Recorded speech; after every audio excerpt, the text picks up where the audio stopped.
안녕하세요. 오늘은 제가 미국 영어로 이제 IEP 한국말로 개별화 교육 프로그램이라 그러나요? 한국에서도 이제 여기는 프로그램이라 그러는데 이제 플랜이라고 안 그러고 계획서가 아니라 프로그램이라고 하는 거는 이게 이제 커리큘럼에 의미가 들어가 있거든요. 굉장히 이렇게 총체적으로 한 아이들에게 무엇을 가르칠 거만 얘기를 하는 게 아니라 그 전반적인 아이들의 학교 교육에 대해서 총체적으로 다 거기에 이제 명시를 하는 그런 이제 프로그램인데, 어, 우리가 이제 모든 거를, 삶을 살아가면서 삶의 패턴이라든지 아니면 모든 것들이 우리가 이제 기존에 해오던 이렇게 트레디션이 있잖아요. 이제 문화가 있고, 그렇게 그 안에서 박스 안에서 우리가 살다 보면은 많은 것들을 놓치는 경우가 굉장히 많아요. 그래서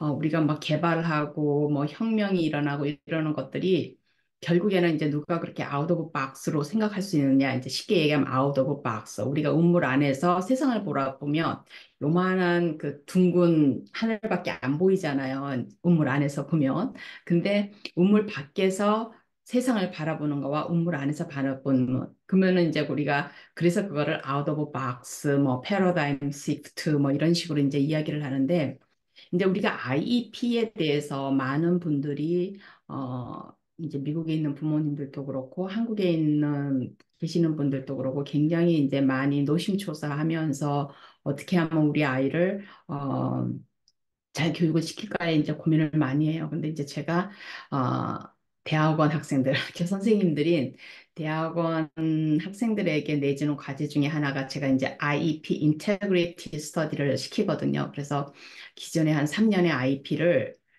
이제 한 학생의 3년의 IP. 근데 자기가 그 IP를 만들면 안 되고 남이 만들어 놓은 이제 그 전에 뭐 자기 학생이든 아니면은 모든 학생들의 자기 반 학생들을 자기가 IP를 만들었으며 다른 반 학생을 골라서 이제 IP를 만들게 하고 이제 해서 3년치를 제가 이게 전부 다 비교 연구를 하게 해요. 그러고 난 다음에 직접 이제 아이를 관찰하면서 그 아이를 3년치 IP를 가진 학생을 직접 관찰을 해서 이제 이벨리에이션을 하고 그다음에 이제 자기가 이제 그 학생의 IP를 이제 새로 만드는 거예요. 이제 IP의 이제 목적과 목표 뭐 그러니까 goals and objectives를 다시 만드는 건데 이제 그런 어사이먼트도 줘요. 근데 사실 이렇게 IP를 가만히 이제 우리가 생각을 해보면 상당히 이렇게 뭐랄까 굉장히 좋은 의미를 가지고 많은 것들을 이 장애가 있는 학생들을 위해서 만들어 놓은 IP인데 그 안에서 또 갭이 있는 거예요. 그러면 이제 우리가 이렇게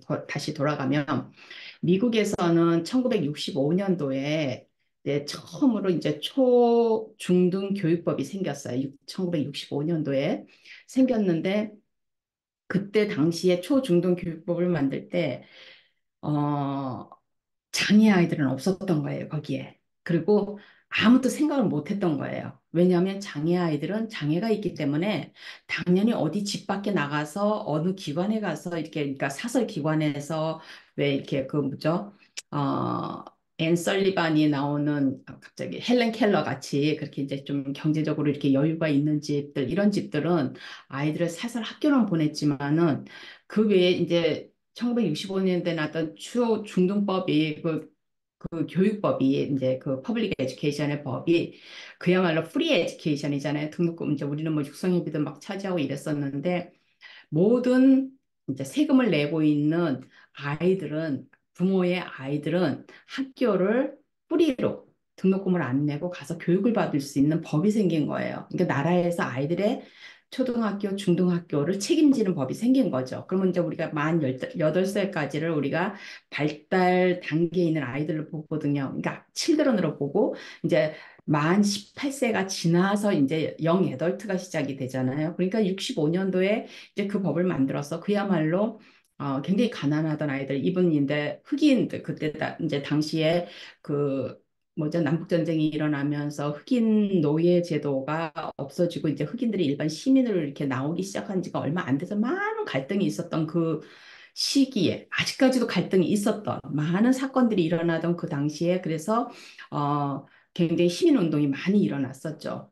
그런데 이 학교 교육법이 생기면서 어떻게 했냐면 아직도 그런 갈등이 있던 시절이기 때문에 학교들을 동네에 있는 학교들은 이제 백인 학교들, 백인 아이들은 어느 학교나 자기 동네에 있는 학교를 가게 돼 있는데 흑인 아이들은 그 백인 학교를 못 가게 돼 있고 흑인 학교를 이제 몇 개를 만들다 보니까 예를 들면은 이제 일반 학교는 동네마다 하나씩 만들었다면 이 흑인 학교는 예를 들면 뭐 서울에 하나, 뭐 경상남도에 하나, 경상북도에 하나, 전라남도 이런 식으로 이제 만들어 놨던 거죠. 그러다 보니까 아이들이 굉장히 차를 타고 오래도록 그 학교를 갔어야 됐었어요. 그래서 이제 아이들을 이제 많은 시민 운동이 일어나고 있었죠. 그래서 결국에는 이제 뭐 대법원에서 법이 다 이꼴이지만 뭐 아이들이 세퍼레이트 할 수 있다. 그러니까 다 누구나 인간으로서 시민으로서의 권리는 다 주어지지만 아이들이 교육은 세퍼레이트 하게 해야 된다.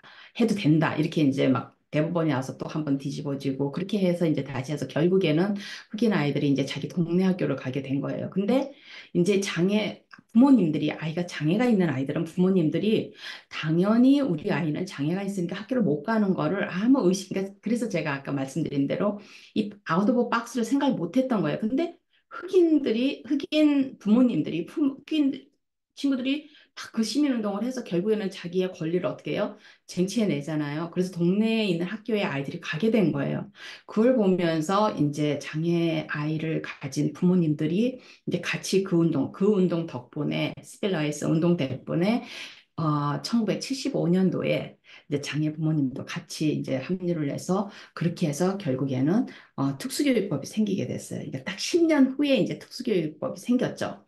근데 이제 저는 지금 현재의 뭐 통합교육이니 모든 갈등을 저는 이제 어떻게 보냐면 그때 당시에 사실은 특수교육법을 새로 만드는 게 아니라 일반 초중교육법에 특수교육법을 넣어서 그렇게 해서 이제 교육법을 만들었으면 이런 갈등이 없었을 텐데 특수교육법을 따로 만들었어요. 근데 이제 또 그렇게 할 수밖에 없었던 게 아이들이 그때는 눈에 보이는 장애만 생각을 한 거예요. 눈에 보이는 장애만 생각을 하니까 뭐 우리가 다운 신드롬이라든지 아이들이 태어날 때 벌써 염색체에 이제 그 이상으로 이렇게 아이들이 뭐 다운 신드롬, 뭐 스파이널 비피다 제가 한국 이름을 잘 모르는데 여러 가지로 이제 그 신체적인 장애가 있는 아이들 뭐 그다음에 이제 그 헬스 장애가 있는 아이들 그다음에 이제 제일 중요한 그 인텔렉추얼 지적 장애가 있는 아이들 그때 당시에는 이제 멘탈 리타데이션이라고 그랬지만 지금은 이제 인텔렉츄얼 디서빌리티라고 그러잖아요.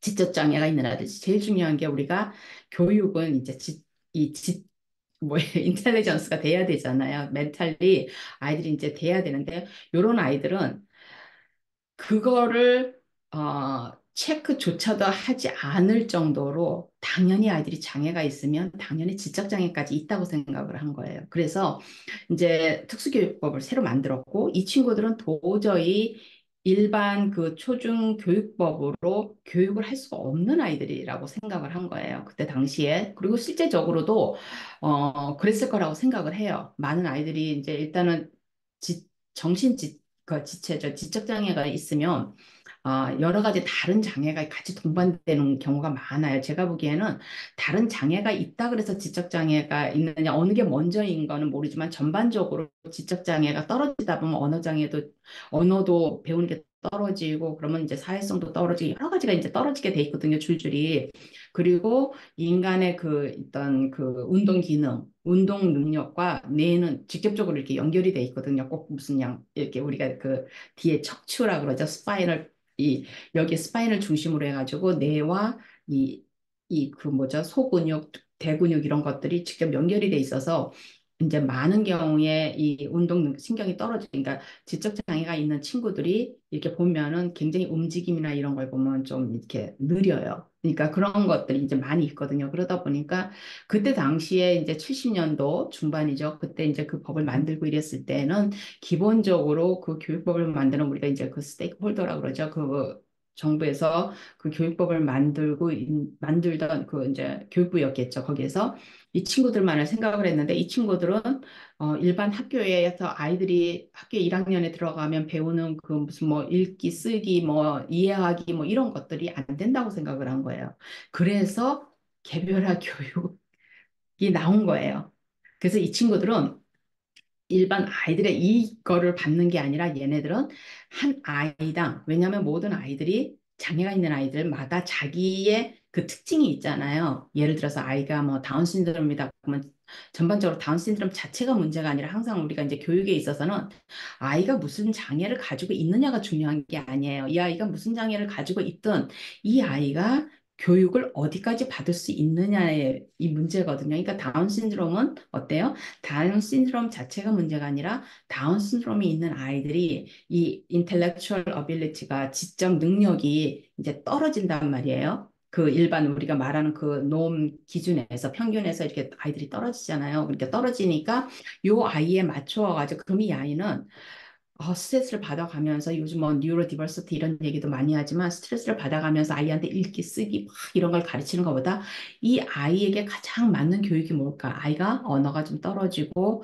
말이 좀 느리고 그러면 언어는 어떻게 생존하고 연결이 되는 거잖아요. 그리고 지적 능력이 떨어지면 이제 위험한 그 세이프티가 얼마나 중요해요. 그러니까 위험한 상황이 왔을 때 아이가 위험한 상황이 왔으면 그걸 얼른 인지를 하고 자기가 얼른 거기에 대처하고 이런 능력이 떨어지니까 거기에 맞춰가지고 생존, 좀 더 이게 개별화 교육법의 그 교육 목표가 아이들의 그런 생존, 그 다음에 인디펜던스, 그러니까 하나의 독립된 개체로서 살 수 있게. 그러니까 어떻게 하면 조금 더 옆에서 누가 이렇게 보조를 안 해도 아이가 혼자서 목욕을 하고 혼자서 밥을 먹고 혼자서 자기가 입고 싶은 옷을 찾아서 입고 옷을 보면 어디가 목이 들어가고 어디가 팔이 들어가는 구멍인지를 알고 아이가 입고 이런 것들이 이제 교육의 목표가 돼. 그러니까 완전히 다르죠. 일반 아이들이 학교 교육에서 배우는 거하고 다르게 이렇게 된 거예요. 그러니까 굉장히 개별화 교육이 어떻게 보면 굉장히 페어한 게임이잖아요. 굉장히 공정하잖아요.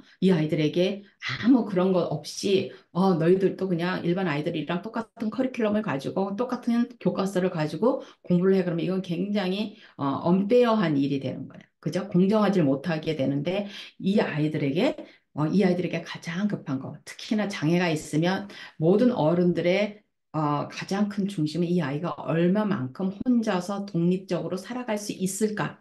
그죠? 경제적인 거는 보조를 해줄 수가 있어요. 나라에서도 보조를 해줄 수가 있고 이렇게 하지만은 이 친구가 혼자서 얼마나 독립적으로 그 thinking이잖아요. 자기의 사고 능력을 가지고 아침이 됐으니까 일어나서 아침에 일어나면 세수를 하고 아니면 샤워를 하고 그다음에 머리가 엉망이니까 이 머리를 잘 빗어가지고 깨끗하게 머리를 묶거나 단정하게 하고 옷을 내가 입고 싶은 옷을 찾아서 입고 이렇게 그다음에 오늘은 어디를 가는 날이니까 거기에 맞춰가지고 내가 어디를 가는데 어디를까지 가기 위해서는 내가 지하철을 탈 것이냐 버스를 탈 것이냐 이런 걸 계산하면서 아이가 그거가 이제 기본적이 되는 거죠. 근데 이제 중요한 거는 75년도에 그 교육법이 생겨서 계속 그렇게 했는데 점점 어, 생각을 못했던 게 이게 눈에 안 보이는 장애인 거예요. 눈에 안 보이는 장애. 생각지도 못했던 거예요. 그러니까 그때 당시에 우리나라도 마찬가지지만 제가 미국에 96년도에 왔는데 그 90년대 초반 뭐 이럴 때 80년대 이럴 때는 말할 것도 없고 그 90년대 초반만 해도 학교에서 이제 이렇게 성적이 뚝 떨어지는 아이들이 있잖아요. 아이가 말짱하게 말도 하고 다 웃고 행동하고 따라하고 다 하는데 이제 성적이 떨어져요. 그러면 대부분이 우리가 그 아이가 노력을 안 하고 공부를 안 해서 떨어진다고 생각을 하고 부모님이 집에서 잘 안 가르쳐서 떨어진다고 생각을 하지. 그 아이가 어쩌면 경계성 장애가 지적 장애가 있을 수도 있었다는 거. 그러니까 꼭 장애까지는 아니어도 지적 능력이 우리가 이제 100을 이제 우리가 보통 이제 노음으로 보잖아요. 지적 능력에서 IQ 100을. 근데 보면은 거기에서 100에서 우리가 지금 70에서 100까지는 이제 두 자릿수 IQ 아니에요. 그래도 우리가 일반 아이라고 생각을 해요. 70에서 100까지는 일반 IQ라고 생각을 하거든요. 왜냐하면 IQ가 무슨 우리가 무슨 그 MRI처럼 가저 스캔에 누워가지고 쫙 하면서 우리 뇌를 딱 지금 IQ가 쫙 나고 이게 아니잖아요. 인간의 그 뇌 기능을 누가 알겠어요? 그 깊이를 아무도 모르는 거예요.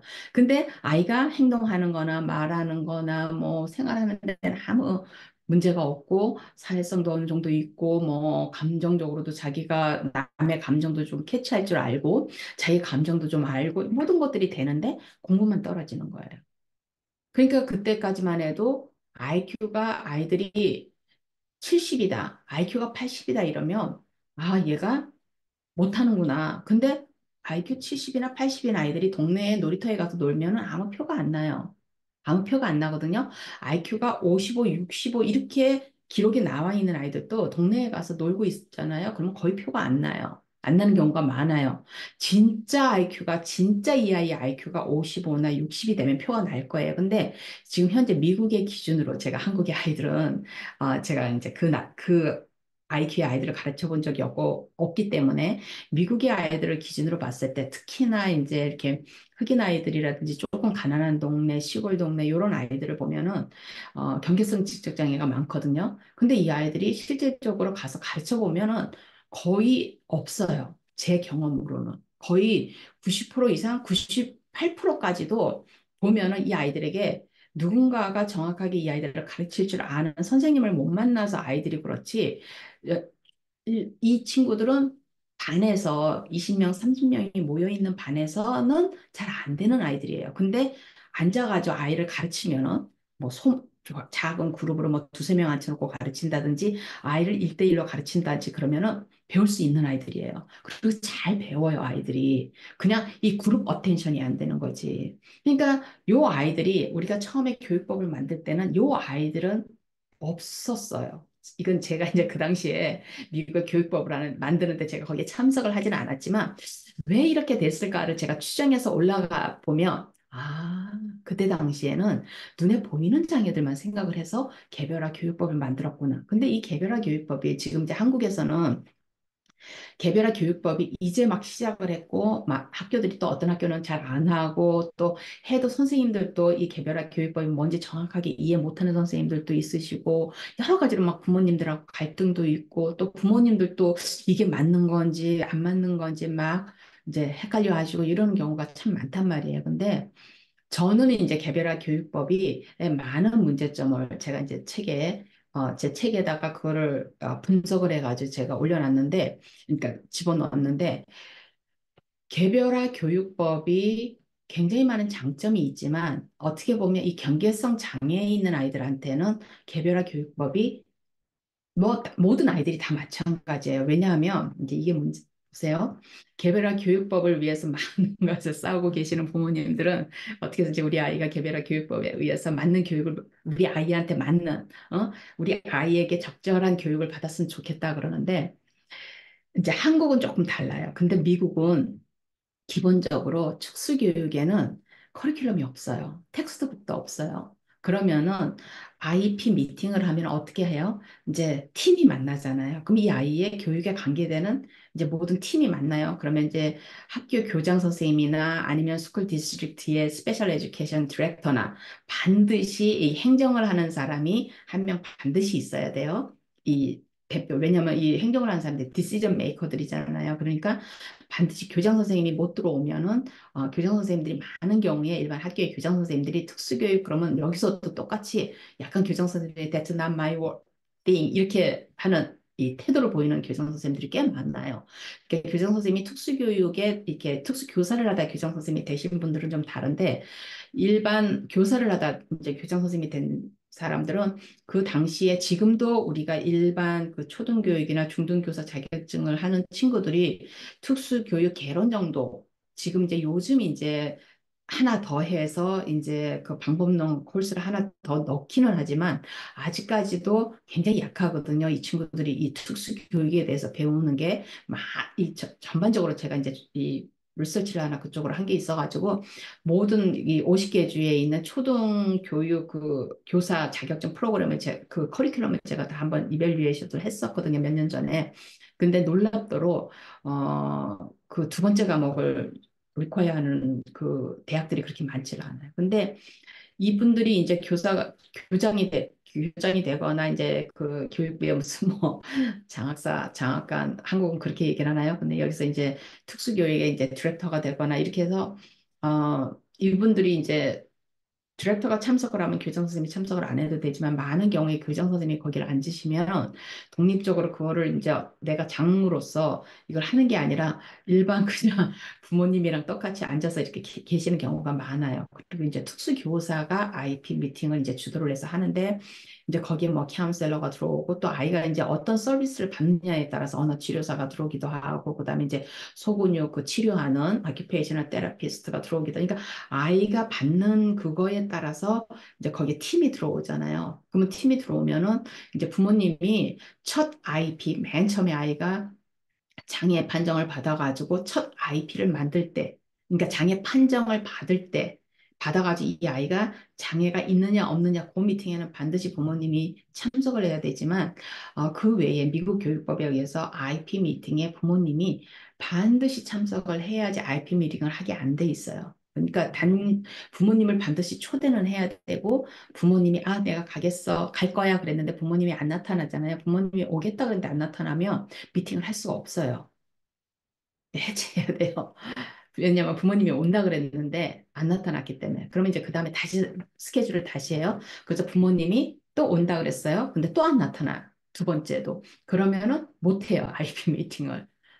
근데 이제 법적으로 그러면은 아이는 IP 미팅을 학교 이제 그게 그 있잖아요. 이게 IP가 끝나기 전에 이 반드시 그 다음에 IP를 만들어야 되는데 이게 언제까지 이런 게임을 할 수가 없으니까 이제 법으로 세 번까지. 그런데 세 번째 돼서 부모님이 오겠다 그래 놓고 또 안 오면 이제 IP를 할 수가 있어요. 미팅을. 왜냐하면 이거는 부모님의 권리가 아니라 부모님은 의무거든요. 아이는 교육을 받을 권리가 아이가 있는 거지 부모님이 있는 건 아니에요. 부모님은 책임이에요. 책임인데 자기 책임을 안 했기 때문에 그렇지만 아이의 보호자로서 최선을 다해서 부모님을 왜냐면 아이가 자기 권리를 아이가 말을 못 하잖아요. 아직 미성년자니까. 그러니까 이제 부모님을 모시는데 부모님이 이제 마지막까지 하면 결국 아이의 권리가 이제 침해를 당하기 때문에 미팅을 하고 이제 IP를 반드시 부모님한테 이제 보내줘서 부모님이 사인을 하게, 부모님 사인은 반드시 들어가야 되기 때문에, 왜냐면 부모님이 아이가 1년 동안 무슨 교육을 받아야 되는지를 알아야 되기 때문에,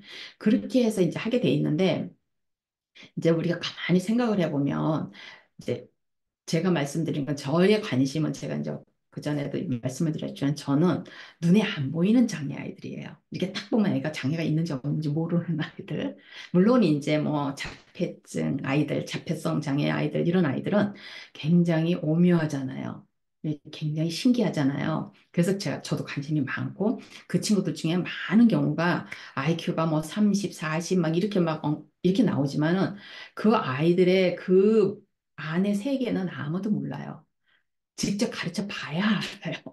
그리고 많은 경우가 아이들이 에듀케이션이 가능해요. 안 하다 그러는데 중요한 건 아이에게 단지 이 아이들은 다른 아이들은 많은 것들이 아무리 아이가 지적 장애가 있거나 이렇게 해도 선생님이 여기 보세요. 그럼 아이가 이렇게 탁 쳐다봐요.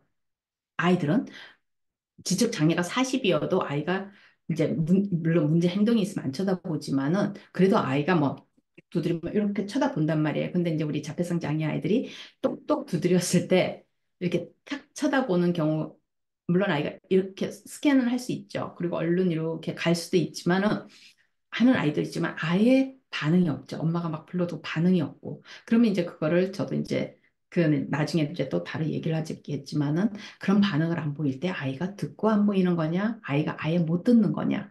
아니면 들었는데 반응을 안 하는 거냐? 그러면 이게 이제 행동의 문제잖아요. 우리가 10대 아이들이 보여주는 것 같이 엄마가 얘기를 하는데 못 들어내가지고 그냥 문 닫고 들어가 버리는 그런 행동 같이 이제 그런 경우인데 여러 가지가 이제 자폐 아이들은 자폐성 장애는 일반 장애 아이들하고는 또 다른 영역이기 때문에 이제 요건 다른 얘기지만 그래서 이 경계성 장애라든지 이제 우리가 아까 말씀드린 대로 결국에는 어떤 아이가 어떤 장애가 있든 간에 결국엔 아이의 학습하고 관계되는 거는 지적 능력이잖아요. 그죠? 지적 능력인데 경계성 장애가 있는 아이들이 지금 우리가 이제 가난한 동네에 있는 아이들 미국에서 그러면 이제 주로 가난한 동네가 이제 흑인이나 멕시칸이나 이런 아이들이 많이 살기 때문에 자꾸 흑인 동네는 가난한 동네 이렇게 이꼴로 시키면 안 되거든요. 그건 아니에요. 아닌데 it happened.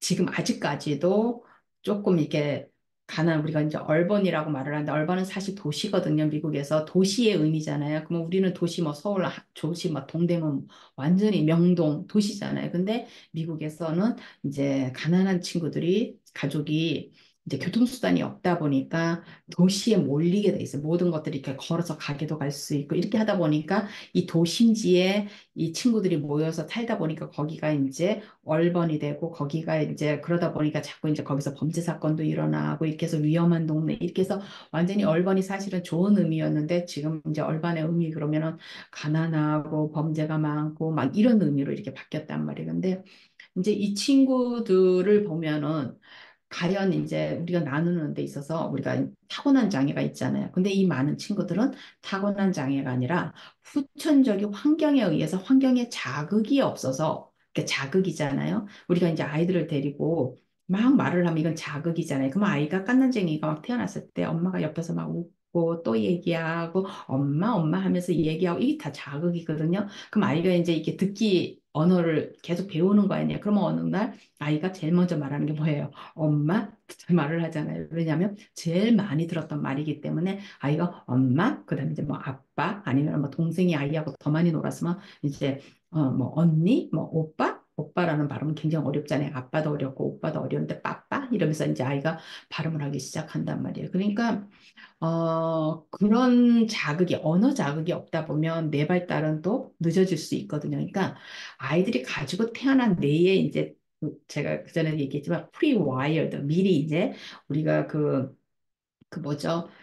이렇게 컴퓨터 보드에 이렇게 전선이 깔려 있는 것 같이 인간 뇌가 동물의 뇌와 인간의 뇌와 이 뇌들의 이 가지고 있는 이 인지 능력 자체가 다를 거 아니에요. 근데 이제 가지고 태어나서 여기 이제 전선이 다 깔려가지고 컴퓨터 보드처럼 새 컴퓨터가 왔을 때 보드처럼 다 전선이 깔려가지고 인간이 태어나는데 어떻게 해요? 거기에 누군가가 키보드로 막 이렇게 입력을 하는 것처럼 그런 자극이 없으면 어때요? 그냥 전선은 깔려 있지만 자극이 없으니까 어떻게 돼요? 띄엄띄엄 그냥 안 되는 거예요, 그게. 우리가 이제 막 키보드를 이렇게 치냐, 뭐 이렇게 하냐, 뭐 독수리 타법을 어떻게, 얼마만큼을 우리가 이 키보드를 가지고 맨날 게임만 하느냐?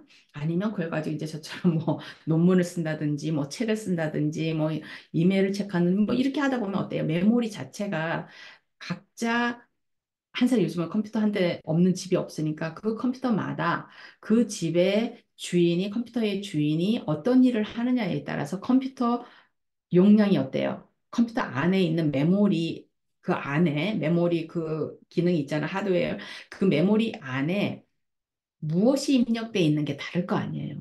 그러니까 예를 들면은 저 같으면 이제 제 컴퓨터에는 굉장히 이제 제가 쓴 논문, 뭐 다운로드 받은 논문, 뭐 책, 뭐 이렇게 주로 이제 지식에 관계된 내용들이 많을 거 아니에요. 특히나 교육에 관계된 내용들이 굉장히 많겠죠. 그러면 파머시 약사가 되려고 공부하는 친구들의 컴퓨터에는 다 그쪽이 이렇게 있을 거 아니에요. 그것처럼 우리가 이제 무엇을 거기 머리에다가 무엇을 심어주느냐에 따라서 컴퓨터에 우리가 무엇을 입력하느냐에 따라서 저장하느냐에 따라서 컴퓨터의 저장마다 컴퓨터마다의 그 기능이 다 다르듯이 저장돼 있는 내용이 다르듯이 우리가 인간의 머리도 똑같단 말이에요. 그러면은 이 가난한 동네에서 이제 지금 이 별로 이렇게 환경적인 자극이 없이 이렇게 자란 이 친구들이 학교를 만 5살에 들어와서 이제 교육을 받기 시작하면 이 친구들은 그동안의 자극이 일반 그 서버번 에어리아에 대학을 나온 부모님 아니면 뭐 교사인 부모, 교수인 부모 아니면 의사인 부모 아니면 이제 집에 계시지만은 굉장히 나는 아이의 교육을 좀 잘 시켜보기 위해서 이분도 교육을 다 받은 분이고 박사학위까지 있는데 집에서 아이를 키우고 있는 분이 어떤 계획을 가지고 아이를 키우고 이거에 따라서 아이들이 학교를 딱 들어오면 20명의 반의 아이들이 들어오면 20명의 우리 컴퓨터 안에 저장돼 있는 그 메모리가 무엇이 저장돼 있는 것처럼 이 20명의 아이들의 메모리가 다 다르단 말이에요. 근데 이 메모리가 다 다르다 그래서 예를 들어서 컴퓨터가 우리가 컴퓨터를 사가지고 막 게임만 했다. 그러면 그 컴퓨터 안에는 저장 용량이 게임은 많겠지만은 일반 워드 다큐멘트라든지 이렇게 뭔가 글로 돼 있는 저장이 약할 거 아니에요. 그렇다 그래서 이 컴퓨터의 기능이 떨어지는 건 아니란 말이에요. 이해가 딱 맞죠? 이 컴퓨터의 기능이 떨어지는 건 아니에요. 컴퓨터 기능은 이미 셋업이 된 대로 있어요. 단지 이걸 사용하는 사람이 이거에 어떻게 이것을 이용하느냐에 따라서 이 컴퓨터가 그냥 용량이 예를 들어서 한 500기가바이트를 용량이 있지만 어떤 사람은 10기가바이트밖에 안 쓴 사람이 있고 그럼 거기는 10기가바이트의 내용만 있고 어떤 사람은 100기가바이트의 내용이 있고 어떤 사람은 500기가바이트의 내용이 있단 말이에요. 아이들도 저는 똑같다고 생각을 해요. 그래서 이 친구가 근데 이제 컴퓨터에 우리가 컴퓨터를 만드는 사람들은 컴퓨터 사이언스를 해가지고 거기에 테크니션들은 거기에 어떻게 뭐가 되니까 저 같은 사람 아무것도 모르잖아요. 컴퓨터에 뭐 컴퓨터 보드를 열어가지고 뭐 이게 뭐라고 저한테 설명을 해도 이제 아무도 모른단 말이에요. 그죠? 근데 인간은 더 무한하잖아요. 인간은 컴퓨터 그 하드웨어에 있는 그 능력보다 인간의 뇌는 더 무한하단 말이에요. 근데 이 아이들이 태어나는 환경에 따라서 어때요? 컴퓨터의 주인이 어떻게 컴퓨터를 쓰느냐에 따라서 컴퓨터 안에 기능 저장돼 있는 것들이 다르듯이 이 아이들 머릿속에도 그게 다르단 말이에요. 그런데 거기에 저장 능력이 저장돼 있는 양이 적다 그래서 이 아이가 가지고 태어난 컴퓨터에 처음으로 컴퓨터를 만들어 가지고 새 컴퓨터가 왔을 때 기본적으로 가지고 있는 그죠? 이 능력이 이 아이들도 똑같이 없어졌느냐는 거예요. 왜냐하면 자극이 없었기 때문에, 인풋이 없었기 때문에 없어졌냐. 전 그렇지 않다고 보거든요. 물론 이 아이들이 그렇게 커서 선생님들도 이 아이가 지적장애라고 생각을 하고, 아이가 능력이 안 된다고 생각을 하고 가르치는 거를 우리가 IEP 자체가 제가 개별화 교육으로 다시 돌아가면 이 개별화 교육은 지금 문제점이 가장 큰 문제가 제가 이제 뭐라고 생각을 하냐면 특수교사의, 미국의 경우에요. 특수교사의 능력에 따라서 아이의 개별화 교육의 교육안이 IEP에 이게 다른 거예요. 그 특수교사가 자기가 1년 동안 이 IP를 처음에 고을, 그죠? 목표, 목적 이런 것들을 아이를 만들어요. 그러면 어떤 교사는 이 아이를 정확하게 이 아이가 무엇이 부족하다는 걸 알고 무엇을 가르쳐야 되겠다는 걸 알고 거기에 고을을 10가지 고을을 만들고 그 한 고을마다의 이제 그 단기 계획들이 있거든요. 그러면 고을은 이제 장기 계획이고 롱텀이고 단기 계획들이 이제 objectives라고 들어간단 말이에요. 그러면 이제 이거는 이제 짧게 짧게 짧게 해서 뭐 몇 주가 걸릴 수도 있고 몇 달이 걸릴 수도 있고 이렇단 말이에요. 그러면은 고울이 하나가 생기면 거기에 단기 이 계획들이 쭉 있어가지고 마지막 거를 마치면 이 고울이 이제 이루어져야 되는 거예요. 아이가 마스터를 해야 되는 거예요. 이렇게 되도록 이렇게 했는데 이 교사의 능력이 그죠? 교사의 능력이 이제 한국은 제가 보기에는 미국처럼 그렇게 아무것도 없는 상태에서 교사에게만 의존하진 않을 거라고 생각을 해요. 기본적으로 한국에서는. 근데 미국 같은 경우는 이 IP 팀이 제가 아까 IP 팀 얘기를 하다가 이제 딴 데로 옮겨갔지만 IP 팀에 사람이 왔지만 이 사람들이 의논을 해서 거기서 그거를 의논하는 게 아니라 미리 이제 드래프트를 초안을 만들어가지고 온단 말이에요. 왜냐하면 특수교사가 언어치료사의 교육 목표를 만들 수는 없잖아요. 그 다음에 특수교사가 이 소근육 그 치료사에 작업 치료사에 만들 수 없단 말이에요. 그건 자기 영역이 아니에요. 작업 치료사가 특수 교사의 교육 목표를 만들 수는 없어요. 그러니까 각자가 어떻게 해요? 각자가 자기 영역이 다 있는 거예요. 그러면은 이제 특수교사는 자기의 초안을 가져오고 언어치료사는 자기의 초안을 가져오고 작업치료사는 자기의 초안을 가져온단 말이에요. 그래서 이제 다 봐요. 서로가 이제 다 프린트 해가지고 와가지고 그 IP 미팅을 할 때 다 본단 말이에요. 본다 그래서 특수교사가 IP 교사 뭐죠? 작업치료사한테 아이가 이 정도 능력인데 너 작년에도 이거 있었는데 왜 또 있어? 이렇게 물어보질 않는단 말이에요. 부모는 물어볼 수 있어도 그렇게 못 물어보죠. 그다음에 작업치료사가 특수교사가 만나는데 너 1년 동안 아이를 가르칠 거고 애가 너랑 같이 거의 하루를 같이 있을 건데 왜 고울이 3개밖에 안 돼? 그리고 한 고울에 왜 그 뭐죠? 단기 목표가 한 고울당 왜 1개, 2개밖에 안 돼? 이렇게 못한단 말이에요. 그러다 보니까 어떻게 되냐면 이 특수교사가 얼마만큼 능력이 있고 얼마만큼 열정이 있고 얼마만큼 이런 그런 자기 그 책임감이 있고 이거에 따라서 이 IP가 천차만별인 거예요. 그러니까 기준이 없어요. 그러면 이제 IP를 제가 3년치를 비교하라 그런 작업을 왜 시키냐면 학생들한테 교사인 친구들한테 왜 그 과제를 내주냐면 이 보라는 거예요. 지금 아이가 1년 동안의 교육인데 이 개별 교육 이 목표가 충분하냐? 아이가 그다음에 어떻게 해요? 반드시 개별화 목표는 교사가 뭐 자기가 하고 싶다 그래서 하는 게 아니라 반드시 아이를 어떻게 하게 돼 있어요? 시험을 보게 어세스를 하게 돼 있어요. 이벨리에이션을 하게 돼 있단 말이에요. 평가를 하게 돼 있어요. 그러면 그 평가를 아무거나 가지고 하면 안 되고 스탠더다이즈드 표준 평가를 가지고 그래 가지고 아이를 평가하게 돼 있어요. 그렇지만은 많은 경우에 아이들이 그러면 이제 생각해 보세요. 평가자도 굉장히 중요하죠. 평가자의 능력이 아이하고 이제 1대1로 앉아서 평가를 한단 말이에요. 그러면은 이 평가자가 얼마나 아이를 잘 다루느냐에 따라서 아이가 재밌게 그 평가에 참석을 해서 1시간 동안 평가하는 동안에 아이가 한 번도 주의를 놓치지 않고 산만해지지 않고 선생님이 물으면 답하고 누르면 답하고 해봐 그러면 하고 막 이렇게 하면 아이가 충분히 그나마도 좀 어느 정도 아이가 자기가 가지고 있는 걸 보여주겠지만 이 평가자가 만일에 아이를 다루는 능력이 약한 사람 아니면 평가자가 매너리즘에 빠져서 너무 오랫동안 일을 해서 아이들을 다 알아. 그런데 가서 지루하게 왜? 평가자들은 아이를 1년이면은 막 몇십 명을 한단 말이에요. 그러면은 굉장히 쉽게 매너리즘에 빠질 수 있거든요. 또 아이조차도 어때요? 그 전날 잠을 잤는지, 아침을 먹었는지, 그날 기분이 어떤지, 엄마한테 혼나고 이거에 따라서 아이 주의 집중도가 떨어지고 좋고, 이거에 따라서 이 결과가 달라요. 그리고 아이가 예를 들어서 장애가 있으면 얼마나 많은 영역을 검사를 해야 돼요. 근데 그 영역을 다 검사할 수 있는 평가지가 없어요.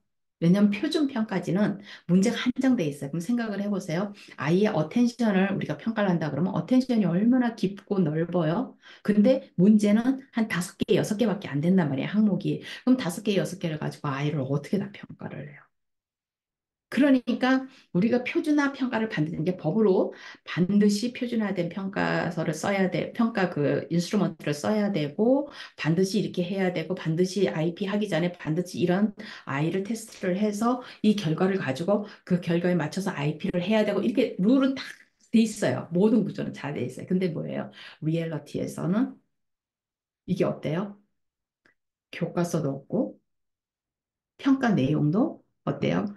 인스트루먼트도 한정돼 있으니까 그 깊고 넓은 아이의 그 머릿속의 세계를 다 평가할 수도 없고, 그죠? 그러다 보면 어때요? 아이가 보여준 것만 가지고 그리고 뭐가 문제가 생기면 항상 누구를 탓해요?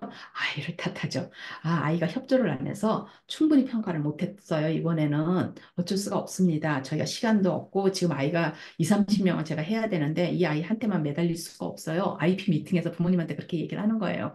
그래서 이것만 가지고 해야 되는데 어차피 아이가 뭐 다 한다 그래서 이것만으로도 충분해요. 1년 동안 아이 교육시키기에. 근데 어때요?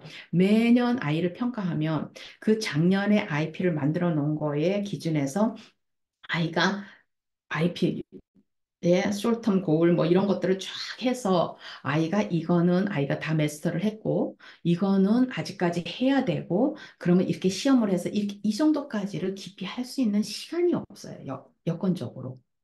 일단 IP가 거의 학기 말에 다 아이들이 웬만한 아이들은 다 학기 말에 시작을 하고 그렇게 해서 선생님들이 거의 학기 말에쯤 되면 여기가 이제 보통 한 6월 중순에 이제 방학을 하면 미시간이 그럼 벌써 한 3월, 2월, 3월부터 이제 IEP 시즌이라 그래요. 그래서 선생님들이 굉장히 바빠요. 그러면 이 아이들 교육을 주로 이제 그 뭐죠? 대체 교사들이 와가지고 그날 이렇게 왜 서브스티튜트 티처들이 와서 하는 경우가 굉장히 많아요. 선생님들이 자꾸 빠지니까 1년에 어떻게 보면은 180일 중에서 아이들이 이 선생님, 그러니까 여러 가지가, 이게 한 개 한 개를 따지다 보면은 특수교육에 있으면, 이제 영어로 얘기를 하면 further behind.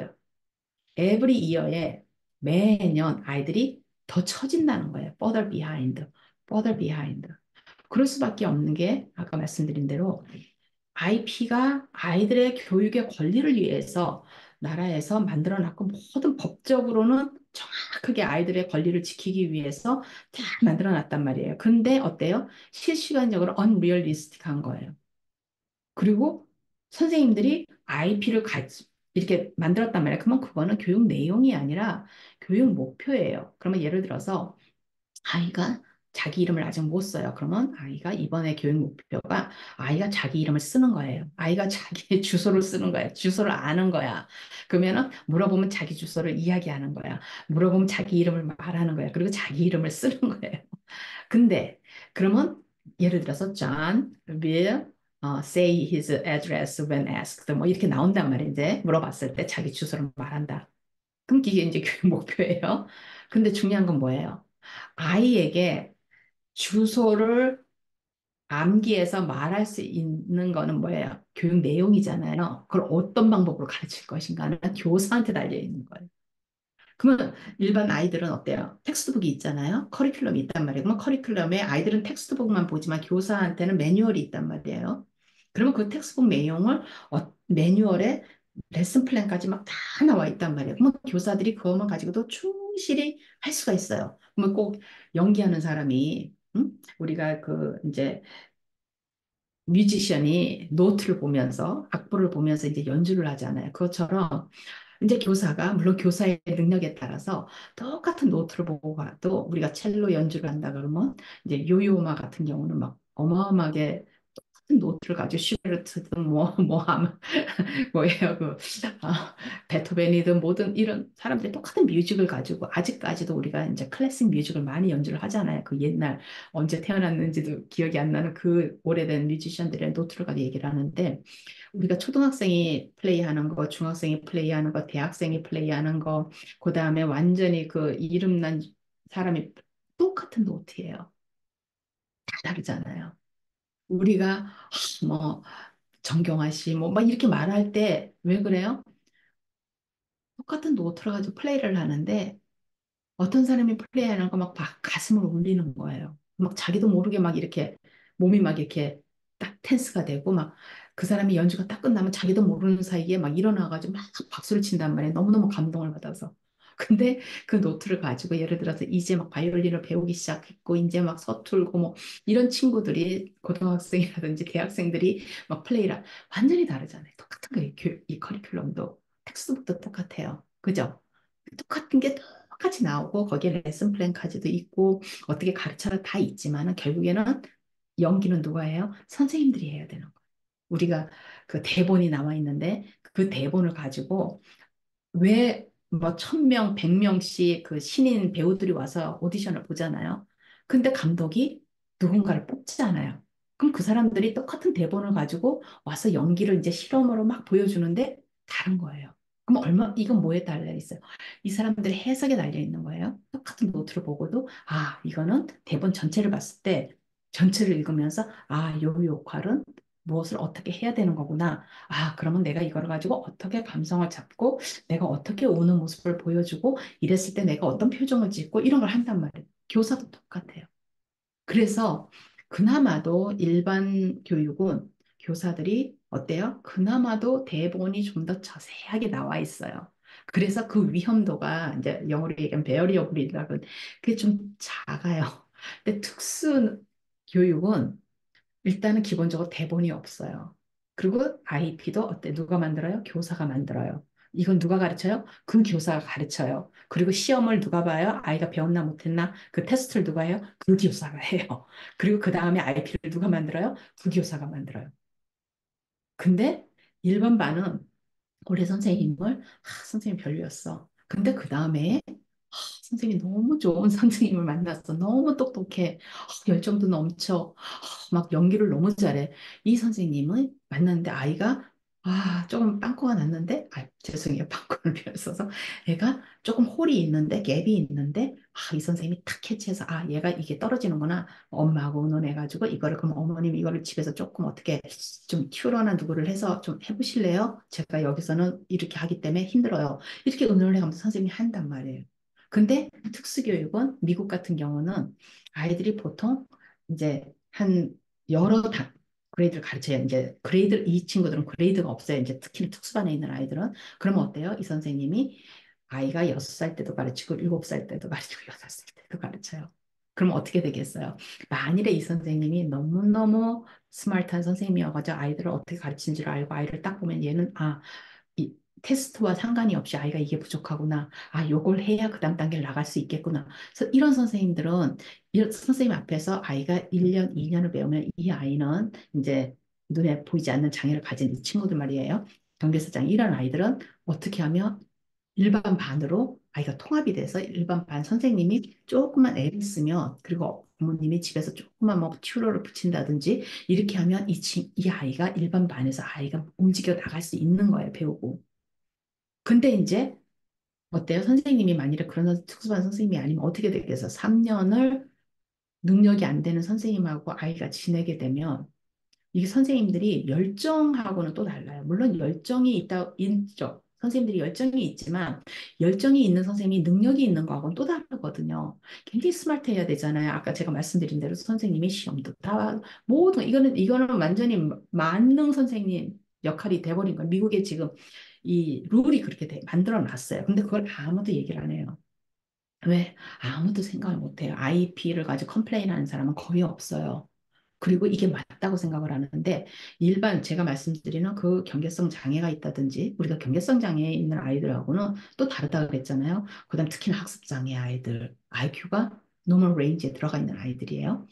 이런 친구들이 여기 와가지고 처음에는 1학년에 이 특수교육을 받기 시작했으면은 금방 따라잡을 수가 있는데 얘가 못 따라잡고 2학년, 3학년, 4학년 이렇게 되면 이제 나중에 가면 어떻게 하냐면 일반 반으로 가서 할 수가 없게끔 떨어져 버려요. 그 사이에. 그래서 이게 갭이에요, 미국에. 그래서 굉장히 힘 빠지는 이야기인데 부모님들이 이제 이런 것들을 조금 아시면은, IP 미팅에 가서, 이제 제가 그전에도 말씀드렸지만, 싸우는 게 아니라, 그렇지만은 부모님이, 어, 어떻게 된다는 걸 알고 있으면, 부모님이 한마디를 이야기를 하고, 그럼 부모님은 거기서 뭐 이거 해주세요, 저거 해주세요 할 필요가 없어요.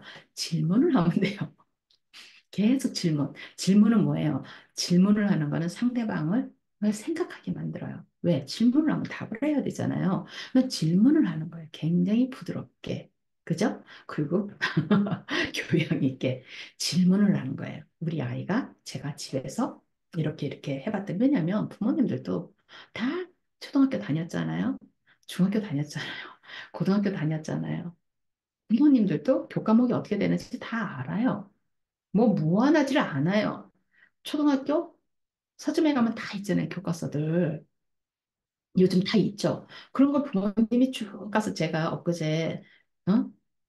초등학교, 저기 뭐야, 킨더가든부터 해서 12학년, 고등학교 3학년까지 쭉 내용을 교사가 알아야지만 내가 3학년을 가르치든 5학년을 가르치든 그 흐름 속에서 내가 지금 어떤 부분을 가르치고 있다는 걸 안다 그랬잖아요. 그것처럼 부모님도 가서 쭉 사가지고 하시든지 아니면은 제가 보기에는 퍼블릭 그 뭐죠?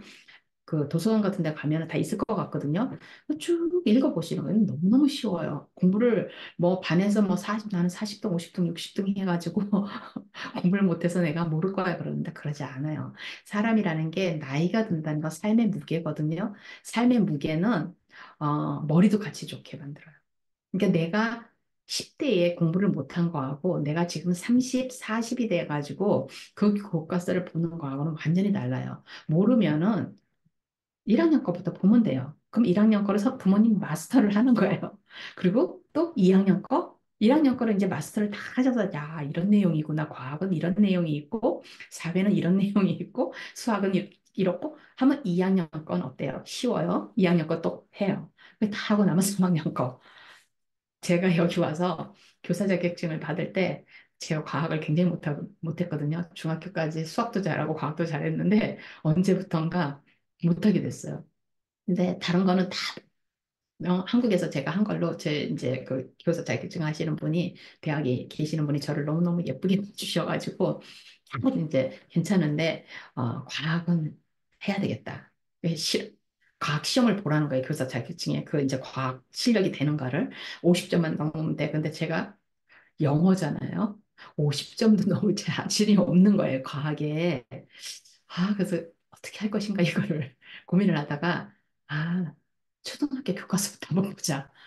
왜?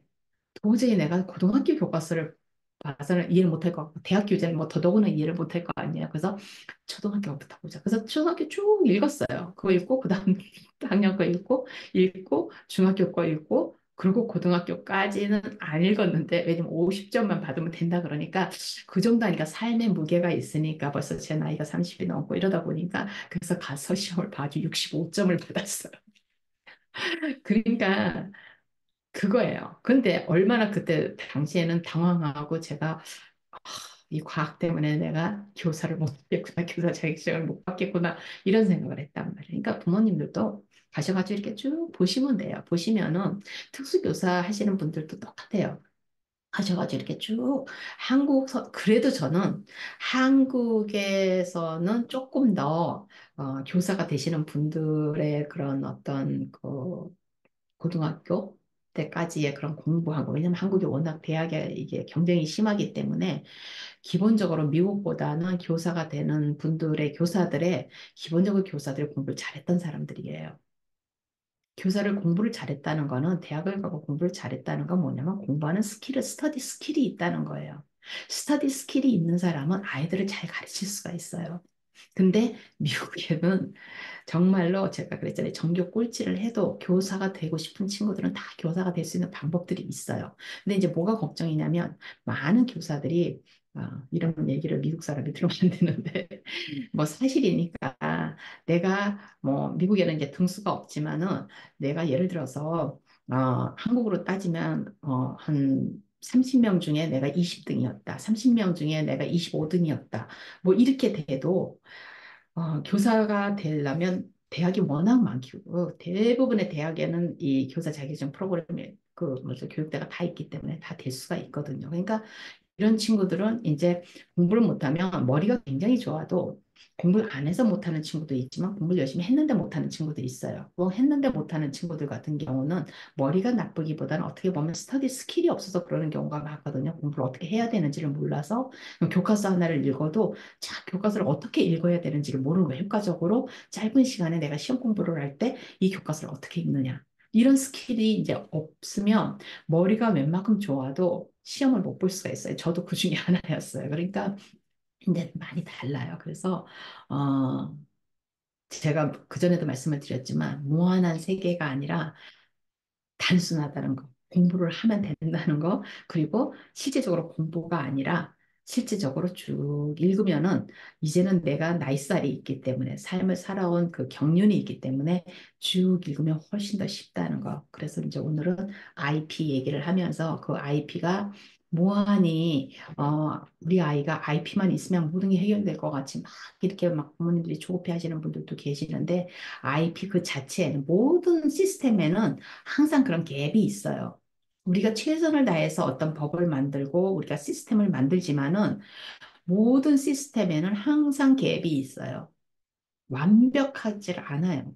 우리가 하나님이 뭐 예를 들면은 이제 하나님이 만들든지 인간이 태어난다 그랬을 때 모든 인간이 얼마나 달라요. 장애가 가지고 태어난 친구도 있고, 그죠? 또 똑똑하게 태어나는 친구도 있고. 그런데 인간에게 있어서의 그런 모든 인간이 가지고 있는 이 DNA라든지 이런 것들은 동물하고는 많이 다르잖아요. 인간은 일단은 직립을 할 수 있고, 손을 쓸 수 있고, 여러 가지가 다르단 말이에요. 그렇기 때문에, 그런 의미에서 이제, 제가 무슨 얘기를 하고 있는지 모르겠네요, 지금은.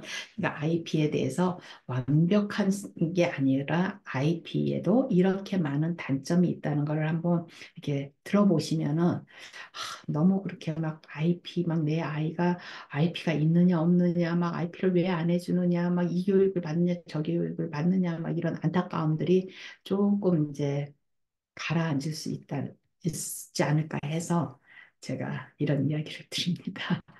그래요. 여기서 마칠게요. 좀 많이 길 것 같은데 오늘 영상이 죄송해요.